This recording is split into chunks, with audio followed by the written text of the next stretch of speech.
Right, we'll give it a few minutes because there's quite a few people signed up for today. People are starting to come in. Hello, Daniel. Hello, Petri. Hello, Shirley. How are you? Hello, Sylvie.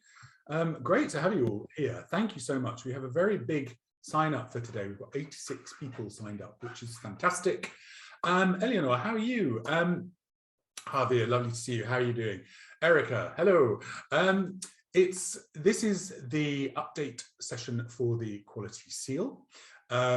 As I say, I'll talk for a few minutes just to let people come in, but I'll say what I always say, which is getting to be something of a mantra, which I'll stop saying hopefully after great to see Shirley, after we actually see each other in Seville, which is it would be lovely if we were doing this in a conference room in a hotel, and afterwards we could all get together and chat and have a coffee or a beer, and to really actually be together. But in the meantime, we have Zoom. So hi Javier. So this is what we're doing. So today is the 2022 update to the EuRA Global Quality Seal. I always get that wrong there. And as you know, we didn't do an update last year. We felt that with everything that was going on, there was probably too much else to be thinking about. But this update, as you know, those of you who've been going through the seal, we update the seal annually. Martina will talk you through the process of how we do that, but it's always, again, we normally do that face to face, and it's always a great way of sharing and talking about what works and what doesn't. We had to do that this year by Zoom.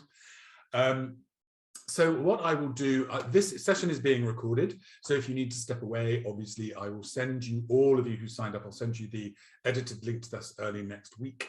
It forms a great way of being able to go back over the changes. Now, obviously, we've got all of the documentation, which we'll share with you in a moment, including the absolutely brilliant change index that Martina does every year. So you can really see very quickly what's been changed from year to year, but we'll show you that as we come to it.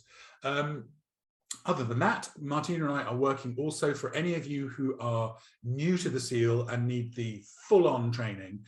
We're putting together a completely updated module in the EuRA Academy. It's completely free for everybody to attend, and it takes you through literally step by step how to achieve your EuRA Global Quality Seal. There's no better way of actually working out your quality standard than to be watching it with the pause button pressed and just writing down all the great stuff that's there. So without further ado, Martina, I'll pass over to you. What we'll do is I will do the share screen. Just tell me when you would like the PowerPoint moved forward, and obviously when you would like the documentation brought up. But Martina, over to you. Oh, sorry, I didn't say Martina Scharwey. For those of you who do not know Martina, we have been working together for 15, 16 years. Martina built the seal, she builds the quality, she is our project manager and EuRA strategic consultant for quality. And it's always a pleasure to see you, Martina. Thank you so much. Same to you. Yeah, warm welcome to everyone. And I'm really happy to have you here and that you're interested in the changes for the EuRA Global Quality Seal Plus Standards 2022. Yeah, it's more than sharing or explaining the updates and the changes between the 2022 standard and the 2020 standard. It's providing you some feedback, some background information, and I hope that that's interesting as well, because the changes you can, as you know, Dominic told you, you can read more or less in the change index. Yeah, so a warm welcome, and yeah, please go on so we can have a look at the next slide, please. I'm trying, bear with me. Why didn't it move that on? It should have just moved that on. This is the problem with Zoom when you're doing anything slightly complicated. Nope, it's not. Oh, there we go, did it. Sorry, this is why I was saying something yesterday. For those of you who know our conference, Minnie, our audiovisual, the head of our audiovisual crew, never lets people forward on their own PowerPoint because they always go too far. Sorry, Martina. No problem. Okay, just a quick overview. Yeah, we ask the EGQS holders who certified or recertified within the last 12 months, this year or 21, fall of 21, we asked EGQS holders certified or recertified during the last 18 months because we had this Corona EGQS gap. And so, yeah, we received a lot of feedback, and I will share some feedback with you. Then the beginning of 21, we implemented new options for remote audit. We already implemented and changed the rules in spring 21 based on experience with remote audits in 2020. Based on the feedback we received from EQS holders is that not everyone is aware of those options. So some words and some information about the possibilities regarding remote audits. Then we introduced the new self-assessment questionnaire. It's the same self-assessment questionnaire you already know, but we added an additional column, and I will come to that later and explain, because this is the proper preparation for all external audits. And of course, it's a very good work and a good training internally in your company in order to prepare for the next external audit. Yeah, and then last but not least, I will explain you the changes, the major changes in the Global Quality Seal Standard 2022. Next page, please.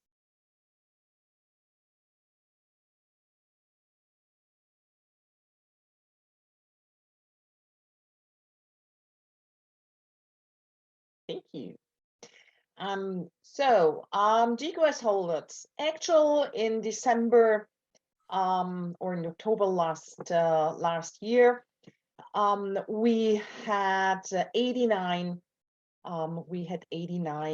certified or recertified companies. This is a little increase compared to 2020, and yeah, but you know, we are looking forward, and I must say I'm really happy that even so we are now in this remote world, Corona world, whatever, business is going down for some companies. We received that feedback in our questionnaire as well. But nevertheless, people are striving for quality. They use probably the spare time to prepare their own company for the Global Quality Seal, and that is a success. On the other hand, we're all the time, of course, looking for new companies to get certified by the seal. Next page, please. Sorry, Martina. It's so annoying. Right. Okay. Figured it out now. Good. So those are the major results from the questionnaire sent out. Okay, it was LlamaPoll. It's just a tool, and we had 3 newly certified and 23 recertified EuRA members. And keep that in mind, 20 companies have been certified by DQS, and 3 companies have been certified by Bureau Veritas. 6 have been certified by Bureau Veritas. So there is a misbalance, because based on that, we discussed that during the review meeting as well. And of course, it is a misbalance between DQS and Bureau Veritas, based on the fact that Bureau Veritas just jumped in at the beginning of the Corona crisis. So 1.5 or 2 years ago. Yeah, we received positive feedback. We received feedback for improvement for both certification companies, but the basic, the DSPs are really satisfied with DQS as well as with BV. Yeah, we had a total feedback rate of 50%. Every year we have a feedback rate of 50%. I'm really trying to increase that, and I'm, sending emails out and reminders, but still 50%, which is good, which is absolutely fine for feedback. But I hope all the time to increase it, probably next year. Okay, next page, please. Yeah, one new question we ask the GQS holders: is sustainability an issue that you need to consider in your company today or in the near future? And 75% said yes, that is an issue. why did we ask that? For us, it was important, should we create additional templates? Should we create additional minimum requirements and so on? So you will see, later what we made out of this information. But the information was, yes, it is a topic we should take care about it. Next slide, please. And out of the 75%, then we asked, if yes, why are you concerned with the topic of sustainability? And here a clear preference with 78% that it is a requirement by clients, direct clients, HR departments, RMCs. It is a clear request from our clients. So it is important that we take care about that. So that was the basic that we said, yes, we have to take care about it and include it in the 2022 standard. Next, please. Yeah, that is the same question we ask every year in order to get a feedback about the benefits of the EuRA Global Quality Seal and the overall satisfaction. The benefit, and I think that is a really, I didn't even thought that is possible to improve, but we said, yes, now we with an average of 4.8 out of 5. And you can see more or less we increased it from year to year. And this is a very good feedback. And we are all from the EuRA team as well as myself, we are really proud about that feedback. So it's, it's a mirror that is accepted and that is really a value for the company. Next, please. The overall evaluation went a little bit down from 4.7 to 4.6 out of 5, but I think that's still a really good feedback, the satisfaction, and the points companies gave us a feedback to topics we should improve. We discussed all the feedbacks during the review meeting with all board members, and we included some feedbacks, and I hope we can now do an improved, and we came to an improved and much easier and simplified standard. Okay, next, please.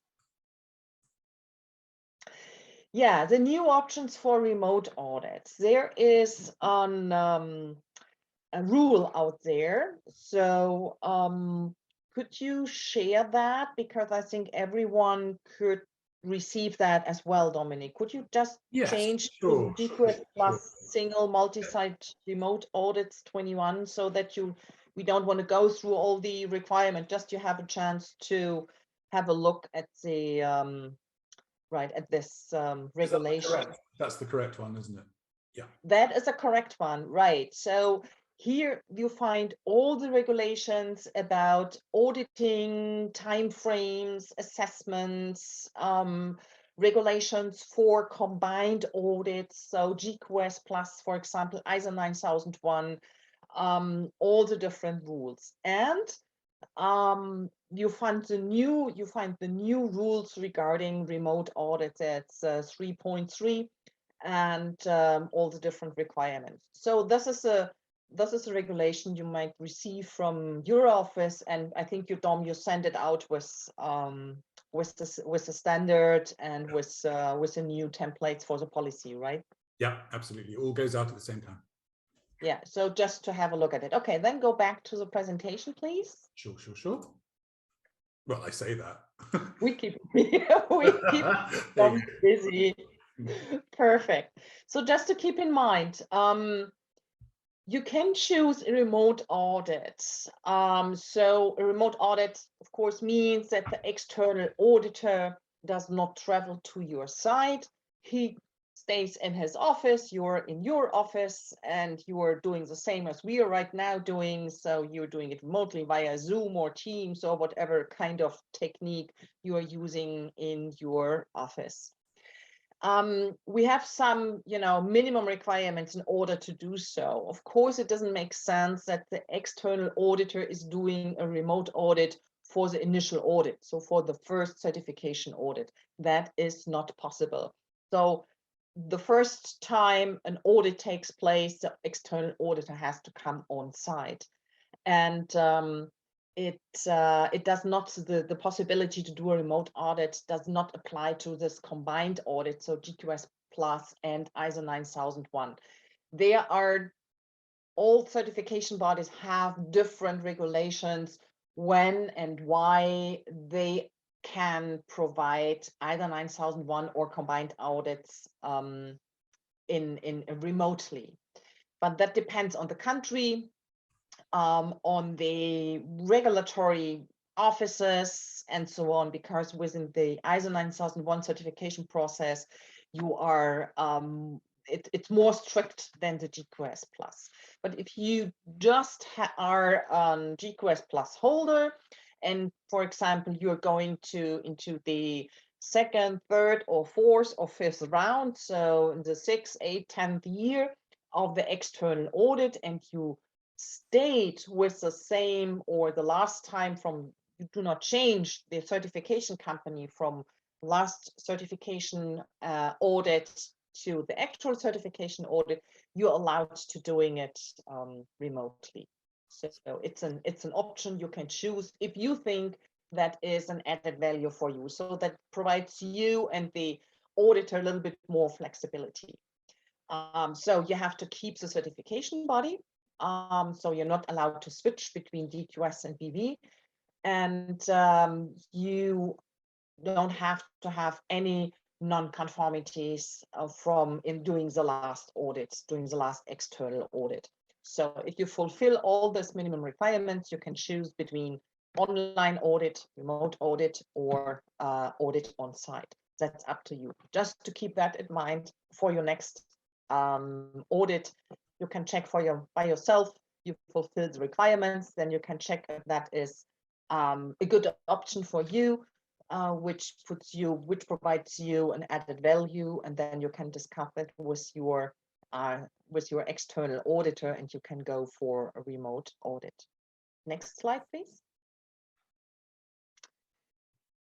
So this is a regular process.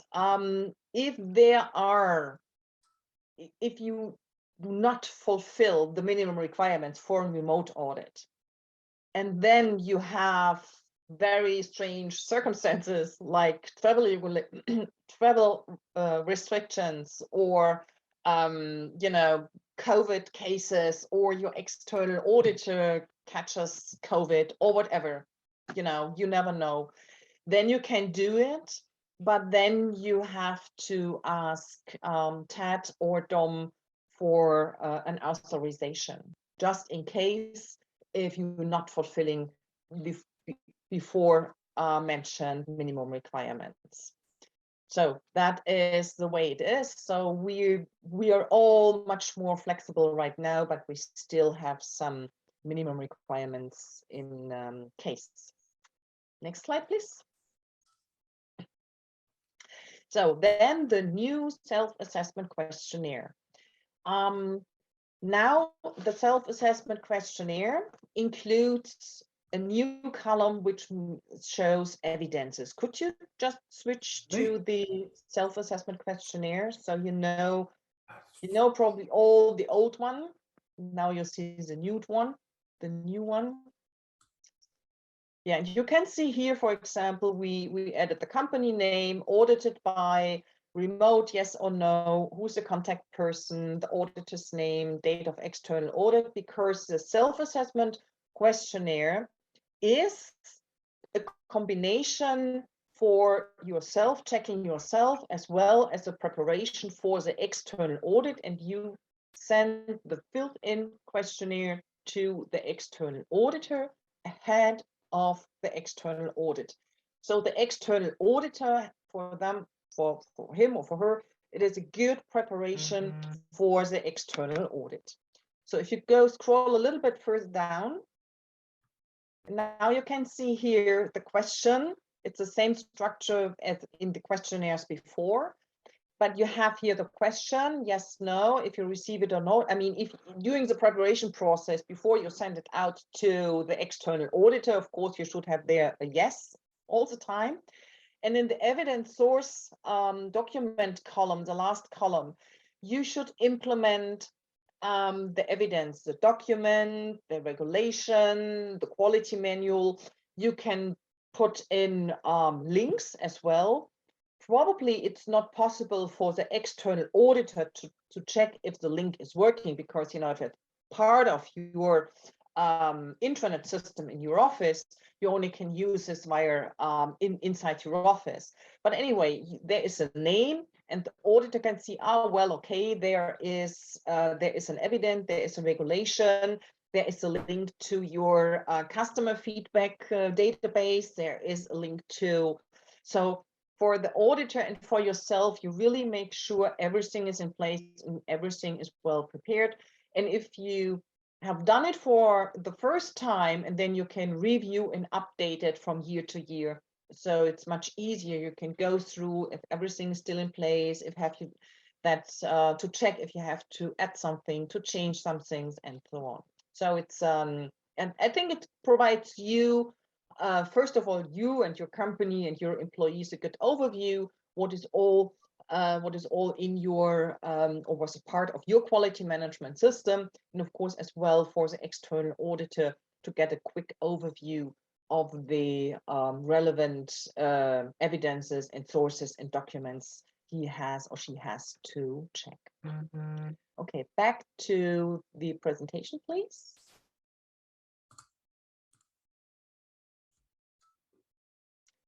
So yeah, as I told you, you receive, you fill in the self-assessment questionnaire and then send it in advance to the external audit, to the external auditor, and the external auditor will provide you feedback.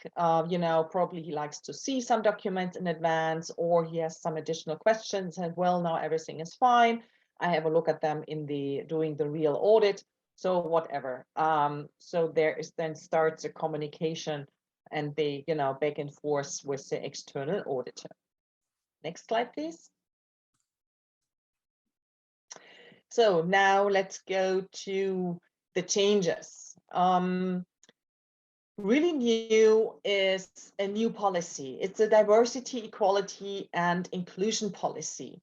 And that was a feedback from some global quality seal holders as well, because they had really often a requirement from their client side that they have to provide such policy. In some countries, it's already a regulation by law, a requirement by law. So you have to, at the company from beginning, when which a special number of employees, you have to have the EI policy. So we implemented it. Dom created a very nice, very good template, and yeah, and we come to that later during the standard. We have already, or we had already, an environmental management policy. Now we extended the environmental management policy to an environmental and/or sustainability management policy. We, you know, extended the template as well. We have in the standards like a recipe, how you could start to develop your company in the direction of a sustainable company. So we come to that later as well. So this is an extension. We had a major change with the MIM training requirements, a major change, but we reduced the number of employees when you have to offer and to be part of the MIM training requirements.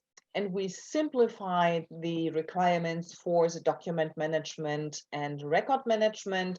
Becomes just the management of documented information. So you remember in the standard before, we had some different, you know, chapters and sub-chapters for the documentation process.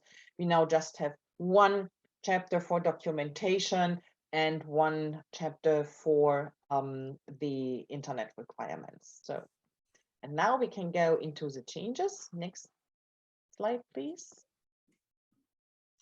No changes in chapter 1. Wow, how nice. No changes means you don't have to do any changes. Okay, next one.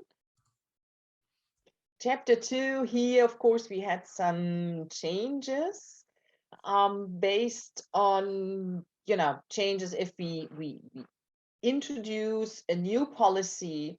If we introduce a new policy here, 2.4, diversity, equality, and inclusion policy, the result is that in other chapters, for example, HR management or management review or management of documented information, we will have, of course, changes as well.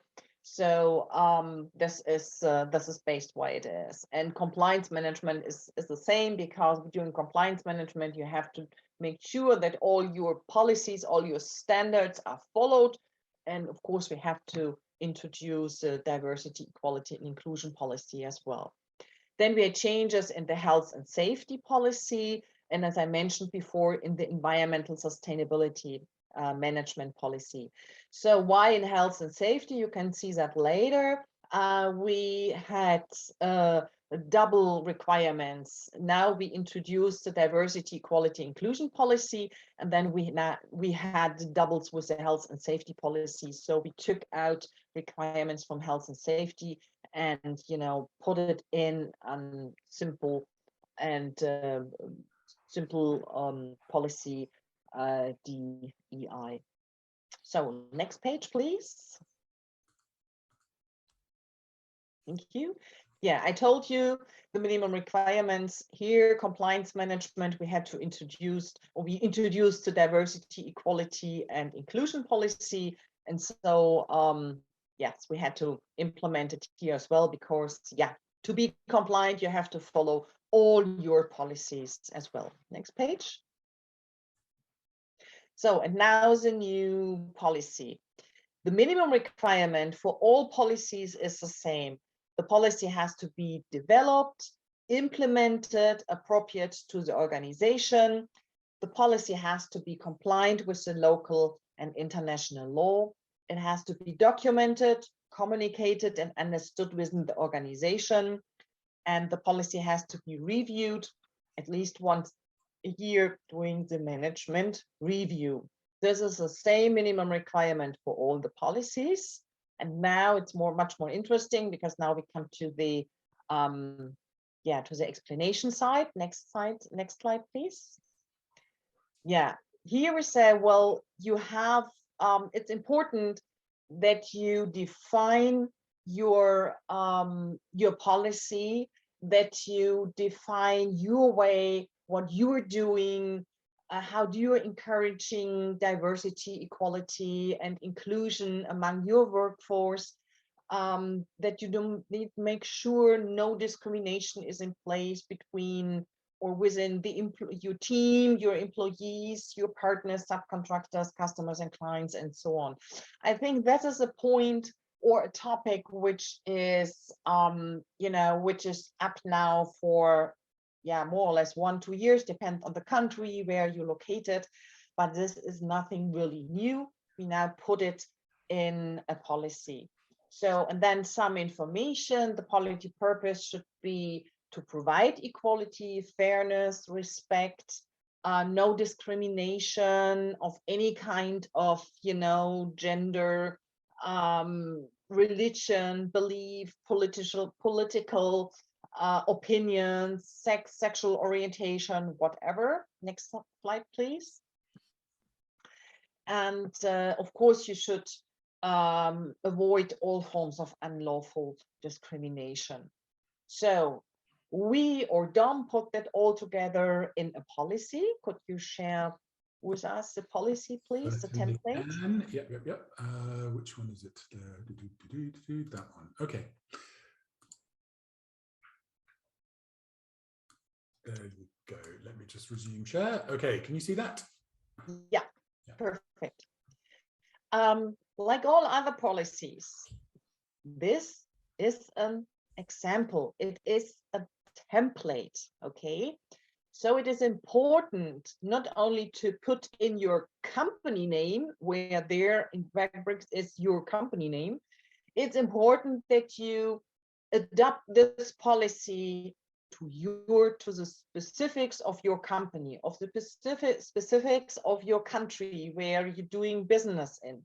So this is a possibility how you could define and describe your policy, but of course you have to make sure that you fulfill all the stuff that is mentioned in here. For example, at the end, there, next page, right?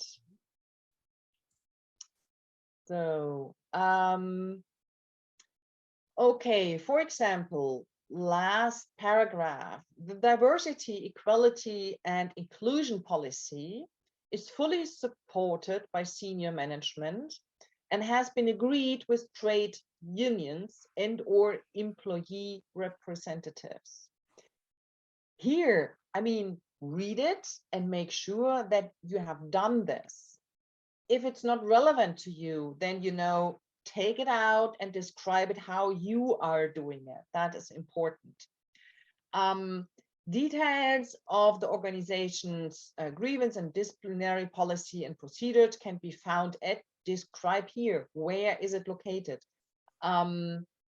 What is Partis? Is it in your system? Do you have it online? Set the link in here. Whatever is relevant to your company. So it's easy because you have a template, but please adapt it to your own company, okay?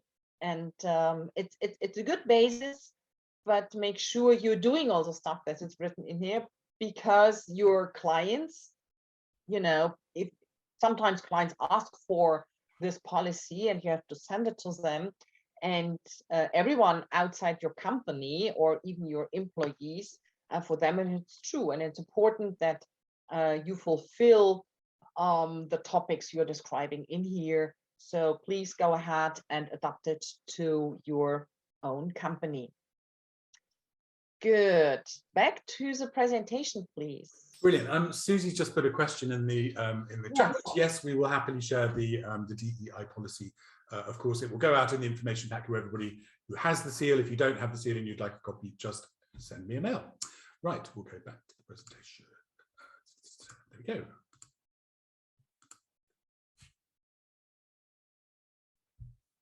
Yeah, next slide, please.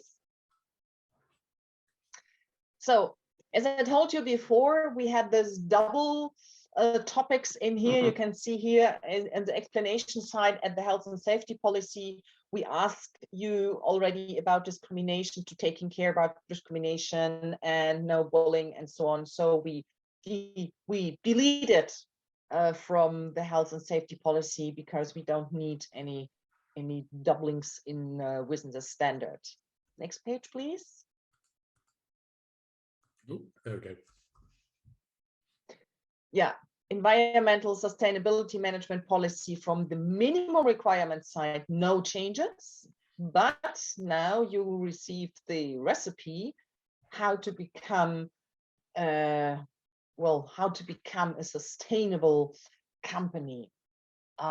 Yes, of course. I mean, the major stuff is to reduce all the emission, reduce packaging, and so on and so on. This is nothing new. Next page, please. And here we adapted. It's not all, just the underlined words and phrases are new. All the other parts have been already part of the explanation side, so I don't want to go in that later. Next page, please. So now here is the recipe, how you can, you know, become a sustainable company. In order to become a sustainable company and to support the goal of net zero carbon emission, the following steps can be benefit as a benchmark. It's nothing, it's on the explanation side, okay? You don't have to fulfill it right now. But as you remember from the last years, the process is, first of all, it's going into on the explanation side, and after it was for 1 year on the explanation side, the next step would probably be to put it more on the minimum requirement side. So it's really a wise hint and a wise working to start the process and go on your start way of being a sustainable company. Oh, one page back, please.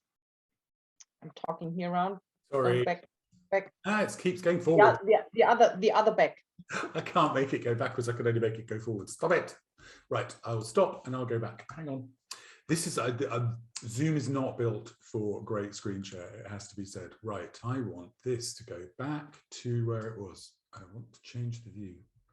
Okay, sorry, Martina. We were on page 24. Okay, let me start that again. Sorry, everybody. Oh, by the way, Petri, yes, we will be sharing all of this with you. All of these templates will go out along with the new standard and all the other documentation that you will see today. I hope that's where we were.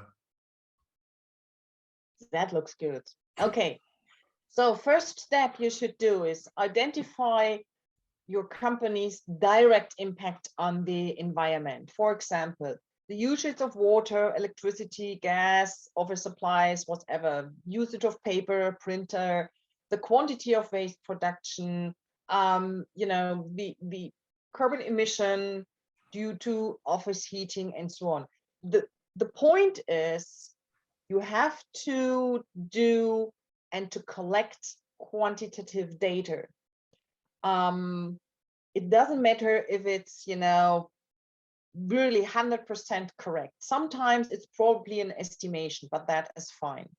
Next step is that you have to identify companies' indirect impact on the environment. For example, your employees commuting to and from work. Use the quantitative data. What is the CO emission on that? Go ahead. Yes, question, Marta, do you mean that we have to measure the quantity of waste produced? Yes, for example, right. What is the recyclable waste? What is regular waste? Try to reduce it. Paper, whatever. Yeah, that is the way it is. If you like it or not, that is the way. You need a basis. You need data where to start, and then find out where you could probably reduce waste, for example. Next page, please. It's not as complicated as it sounds like. You can go on the internet and find out how to calculate CO2 emissions for a particular car journey in a type of car. It sounds complicated, but it's not so bad, right? It's not, no. Right. And your electricity provider will provide you this information as well, normally, probably not in all countries, but normally. And then you can decide, do you like to stay with your electricity provider, or do you like to change to a more sustainable electricity provider, and so on. But first of all, you have to know what is the starting point, where do you have to go. Yeah, and then is to implement this quick wins, we call it. So for example, check the list of your suppliers. Buy green recycled office supplies. For example, sustainable printer, this cartouche for printing. Pens, folders, recycled papers. Print as little as possible. Of course, welcome packages are an exemption. So probably you will still, you know, hand over a welcome package to the transferees. Buy environmental friendly cleaning products. It's just you can choose, and today it's not really a matter of costs. It's not the way that a regular cleaning product is much cheaper than environmentally friendly cleaning product. It's not the way. It's just you know, decision what to buy. Switch to green energy provider. Use green cards, taxi services. Start to use environmental friendly transportation, for example. Yeah. Encourage your employees to use more the bicycle, buy e-bikes or whatever. I mean, there's so much ideas around all this. You just had to get started, and I'm absolutely convinced that your employees will have a lot of ideas about that as well. And then next step is you should define measurable environmental goals for each category. For example, reduction in consumption of electricity by 20% into 2020, or exchange 3 out of 5 existing company cars for hybrid cars by end of 2020. That is really, really a company specific. So that is not a rule, but the rule is define measurable environmental goals. So go for it and then try, because only when you have a goal and a target, you will find ways to reach this target. Okay, next slide, please. And then define general environmental targets. For example, minimize air travel for business trips, or offer company bicycles. I told that already. Implement water saving devices in the office. Set the goal of the paperless office. Offer virtual tours of properties. And I mean, a lot of stuff was implemented during Corona pandemic during the last 2 years, and stuff was implemented. Anyone could really think about that would work. So I think it's a good push in the right direction, and you have keep that in mind and start doing something about it. Review the information you provide to customers and offer sustainable options. For example, instead of buying furniture, offer furniture leasing, or rent environmentally friendly apartments, recommend only green energy providers, and so on and so on. And last but not least, compensate your carbon footprint. So if you measure it, you can compensate it. Yeah, this is again, this is on the explanation side, but I really like to encourage you to start working on it while it is a process and is nothing that you can do from today to tomorrow. It takes some time to include and to recognize the ideas of your employees as well. Okay, next page, please. Oh, can I just, before we go on to that, Martina, I'm just going to say to everybody who's listening, if many of you know, because we've had a great sign up, but we actually have a brand new module in the EuRA Academy, which goes through a lot of the stuff that Martina's been talking about, sustainability in mobility. It's now live. It's a great full module. It's worth 50 credits. And you can also get your credits, because normally we don't charge if you're a member for the actual module. We only charge for the quiz so that we can give you your certificate. But there is no charge for taking the quiz on this module until February the 18th. So if you would like to go through the sustainability in mobility module with our brilliant primary trainer, Paul Barnes, and he has some fantastic interviewees on there as well. EuRA Academy, just go to the EuRA website, click on education, and all the details are there. Thanks, Martina. Very good. Yeah, sustainability, it's the buzzword for the future, I think, and no one can sneak around. We all have to do something. Yeah, HR, as I told you, it's the MIM. We reduce the number in the minimum requirements on the minimum requirement side when you have to at least have one member of staff as MIM qualified or working towards MIM. So we reduced it from 25 to 10 employees. So if you have 10 employees or more, you have to have at least one member who is MIM qualified or is working towards it within 1 year. MIM training is free of charge for EuRA members who have registered for the EGQS Plus certification. So you are already a EGQS holder, otherwise you wouldn't be part of the update training, I think so. So it's not really relevant for you, but yeah, it's important for newcomers who going for the seal, if they're registered for the seal. Everything is, so the MIM training is free of charge and will be free of charge in the future as well. Next page, please. Yeah, therefore the explanation side, we reduce the minimum requirements as well. So all organizations that have under 10 employees, it's recommended that they have at least one MIM qualified employee member. So we changed that and adapted this to the minimum requirement side. Next slide, please. Lovely. Petri's just raised a very good question. New MIM trainees, or is it enough to have an existing employee to have it? Yes, it's enough to have an existing employee to have it. Yes, yes. Yeah, here as well, we adapted it from 25 to 10. So it's normally nothing to do for you. And again, it's on the explanation side. Next slide, please. No changes in the third chapter. No changes in the fourth chapter. And no changes in the fifth chapter. How nice. So not everything changed. But now, as I told you, we have some simplification in the documentation part.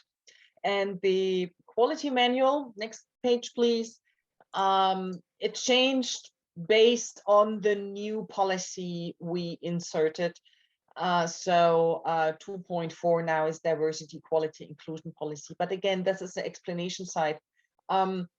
I very often see that really companies think they have to follow this structure of their quality manual. No, you don't have to. It's just an example.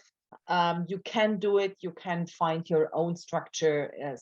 But if you follow the structure, then of course you should, or you followed this structure in your quality manual, then you should add a new chapter which called diversity, quality, and inclusion policy, please. Okay, next slide, please.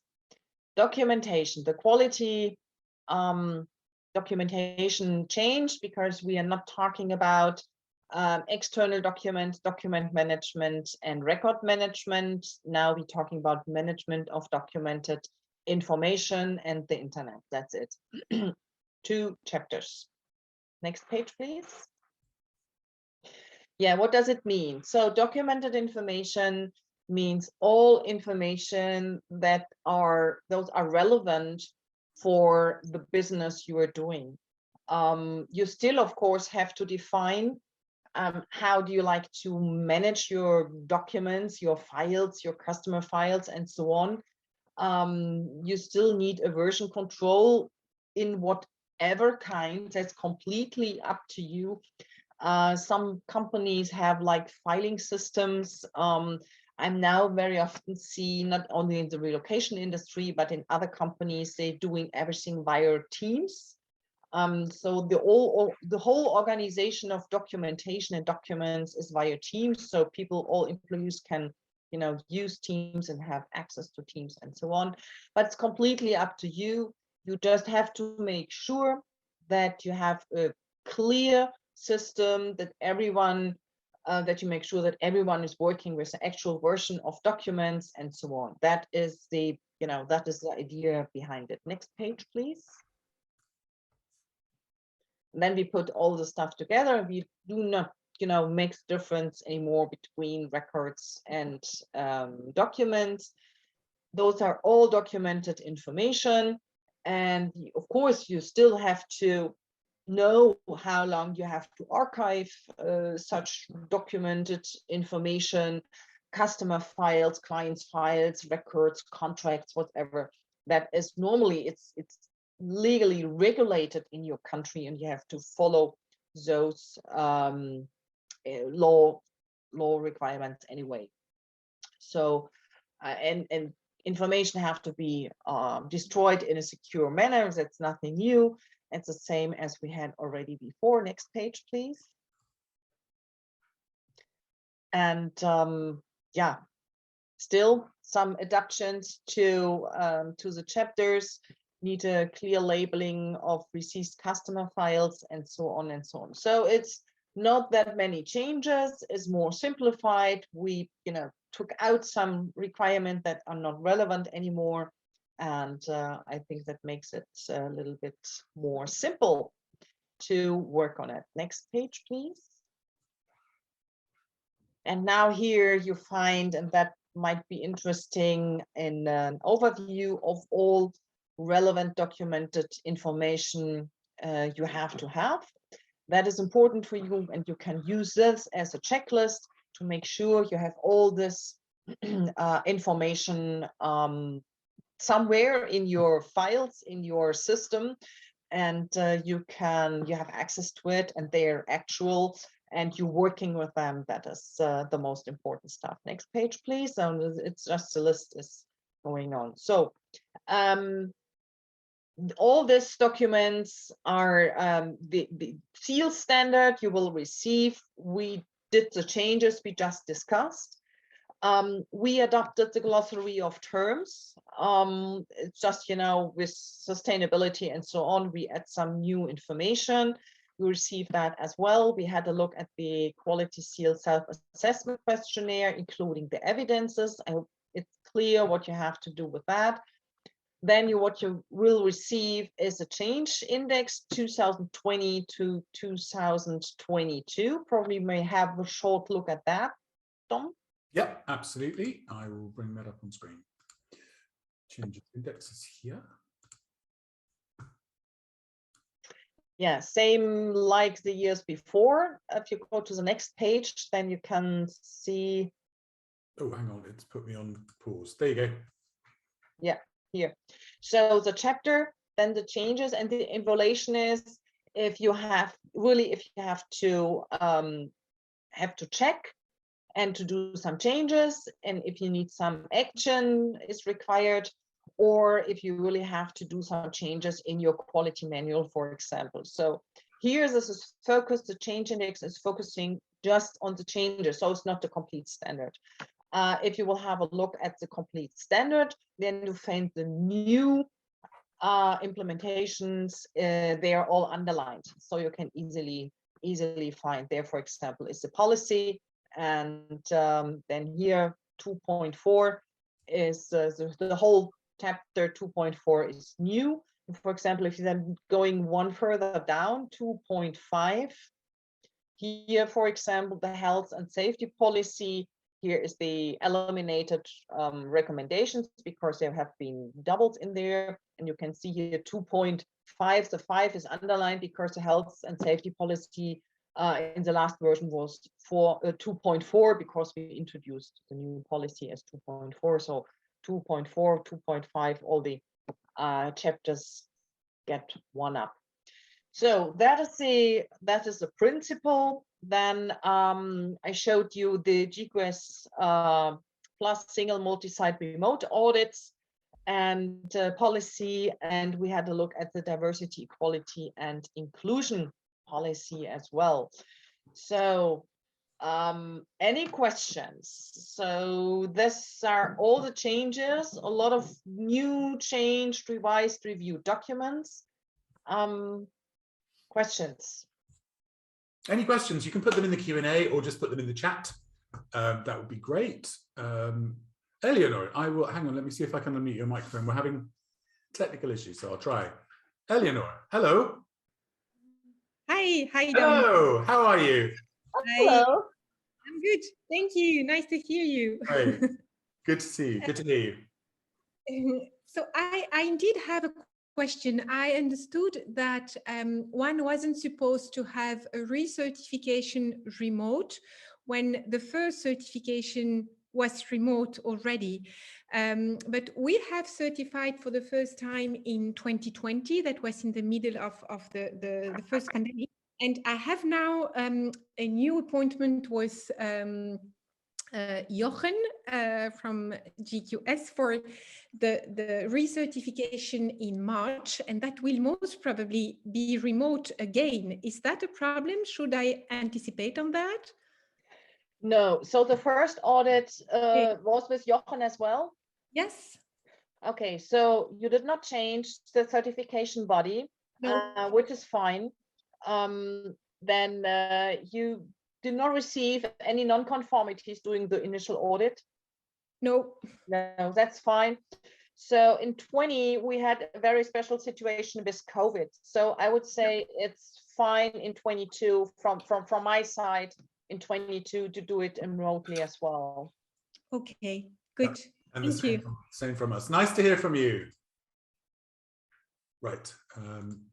Okay. Anybody else have a question or a comment? Put it in the chat box. Put it in Q&A. Just to when Martina was talking there about the fraud anti-corruption part of the standards, there's a terrific session on our YouTube channel based on actually a fellowship submission about how to look at fraud and prevent fraud within SMEs. So do go and have a look at that. If you just go to YouTube and type EuRA, you'll see the big blue star, and that's our channel, and masses of stuff on there, including this in a couple of days. Anybody else have a question or a comment? Obviously, same thing would apply at any time. If when you're building your manual or you have a specific question or something comes up, don't hesitate to contact Martina or myself. It's always first name at eura-relocation.com, Dominic or Martina. We'll help if I'll help if I can, and if obviously I'd hand over to Martina anything specific and very often to do with multi-site, because I never get that. It's complicated thing. So yeah, as I say, Martina and I are working on putting there is already on the Academy a full training module to do with starting and building your seal all the way through. We're going to put that into a more usable format. We're working on that at the moment. So we'll have that live sometime during February. Martina, this standard, it's being sent to everybody next week. I think some of you may have already received it on request. My colleague Marie will send you that. She'll also send all the documentation that Martina just said, including the new policies, but she'll probably send you all of the policies anyway, just so that you've got the 2022 amendments with the version control on them. So if anybody else has a question, let us know. Otherwise, it's Friday afternoon, and for most people it's approaching 5 o'clock, so it's probably a good time to call this a day. It's been fantastic. Thank you so much, Martina. Always great to have your expertise on this. As I say, if you have any questions, if you have any things that, oh, somebody has put a Q&A. Thank you, Eleanor, that's very kind of you. And thank you, Sylvia, as well. That's very kind of you. If you have any questions, don't hesitate to let us know. As I say, we're working on the new version of the Up from the Ground Up Introduction to the SEAL training, and that'll be online very soon. In the meantime, as I say, check out the YouTube channel. The Sustainability and Mobility module that's just gone on to the EuRA Academy is phenomenal. Just go to the EuRA website, click on education, and then you go into MIM, and then you have to get your coupon code. It's all free, and it's also free to certify to get your 50 credits for that full module until the middle of February. So take it up on that now. But lovely to see everybody. Thank you so much, everybody, for your comments. And we really look forward to seeing you in Seville. Yes. Oh, keep your fingers crossed. Okay. Awesome. Thanks so much. Take care. Lovely to see you. Bye, everybody. Have a great weekend. Bye. Bye. Bye.